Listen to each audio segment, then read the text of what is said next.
সকালটা যে কিভাবে শুরু হয় আর কিভাবে শেষ হয় সত্যিই জানা নেই। আর তার মধ্যে একটা চাপা টেনশান কাজ করছে। যাই হোক বন্ধুরা, চাপা টেনশানটা কী সেটা অবশ্যই বলবো। তো তোমরা সবাই কেমন আছো? আশা করছি সবাই ভালোই আছো। তো আমার একটা নতুন ভিডিওতে তোমাদের সবাইকে অনেক অনেক স্বাগত। তো বন্ধুরা, সকালে ঘুম থেকে উঠে আগে বাসি সব কাজ করে নিয়েছি।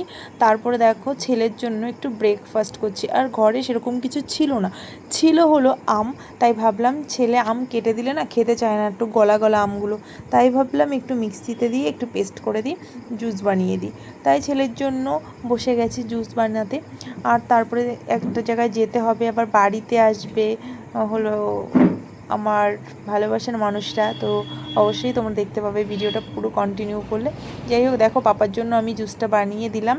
পাপাকে এবার খাইয়ে টাইয়ে এবার এদিকে চলে এসেছি রান্না করতে। তো আজকে দেখো চিকেন নিয়ে এসেছিলো, চিকেন রান্না করব। আর এদিকে সজনে ডাঁটা দিয়ে কাঁঠালের আঠি দিয়ে একটা সবজি করব। তো সব কিছুর মাঝখানেও সেই বললাম না একটা টেনশান, কেন কী নিয়ে টেনশান চলো তোমাদের সাথে শেয়ার করি। তো জানো তো, আগের যখন সরকার ছিল টিএমসি সরকার, তখন আমার লক্ষ্মীর ভাণ্ডার দুবার করে জমা দিই। প্রথমে আমার বয়স হয়নি, তারপরে বয়স হয়েছিল, দুবার জমা দিয়েছিলাম। তো তারপরেও লক্ষ্মীর ভাণ্ডার হয়নি আমার। সব কিছু প্রমাণ থাকা সত্ত্বেও, আমার ঠাম্মা ঠাকুরদাদা এই দেশের জন্ম, তারপরেও আমাদের বুঝতেই পারছো সব কাগজপত্র ডকুমেন্টস আছে, তাও আমার লক্ষ্মীর ভাণ্ডার হয়নি। তো কী আর করব, মন খারাপ ওটা নিয়েই যে আবার লক্ষ্মী অন্নপূর্ণা ভাণ্ডারের ফর্ম দেব, কি হবে না হবে। তার মধ্যে দেখো বাবা মা চলে এসছে। তোমাদের বলছিলাম না আমার পছন্দের মানুষ আসবে, তো বাবা মা থেকে আর আপন কে হয় বলো।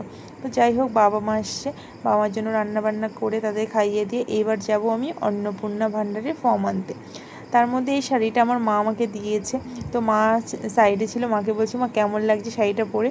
তো মা বলছে তুই তো শাড়ি পরিস না, অনেক দিন পরে শাড়ি পরলি, বেশ ভালোই লাগছে তোকে।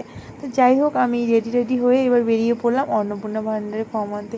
তো অন্নপূর্ণা ভাণ্ডারের ফর্ম এনে এবার ফিল আপ করবো। কতগুলো পাতা তোমরা তো সবাই জানো, সব কিছু দেখলাম, কিন্তু পাতার মধ্যে বেশি কিছু নেই আমি মনে করি, কারণ এটা আমাদের সবার একটু ডিটেলস, এছাড়া কি আছে। এটা নিয়ে বাবা যা চর্চা হচ্ছে, যাই হোক সেটা বাদই দিলাম। তো আমি দেখে শুনে ভালো করে সব কিছু জেরক্স করে ফর্মটা লিখে নিলাম, কারণ ফর্মটা জমা দিতে হবে। ওটা নিয়েই আমার টেনশান, জানো না, যে আমার হবে না রিজেক্ট করে দেবে। আগেরবার তো রিজেক্ট করে দিয়েছিল। যারা বাংলাদেশে দুদিন এসছে তাদের লক্ষ্মীর ভাণ্ডার হয়ে গেছে, আর আমরা এই দেশে জন্ম হয়েও আমরা পাচ্ছি না। তো দেখো এত ভিড় হয়েছিল কি বলবো, 2-3 হাজার লোকের পিছনে দাঁড়িয়েছিলাম।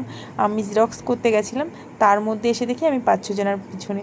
তো বেশ ভালো লাগলো, মনে হলো মানে 2 সেকেন্ডে সব জমা নিয়ে নিচ্ছে। তো তারপরে দেখো এ বাড়ি এসে নিমন্ত্রণ ছিল একটা বাড়িতে, সেই বাড়িতে নিমন্ত্রণ খেতে চলে গেছিলাম। সবাই খেয়ে চলে গেছে, আমরাই লাস্টে গেছি।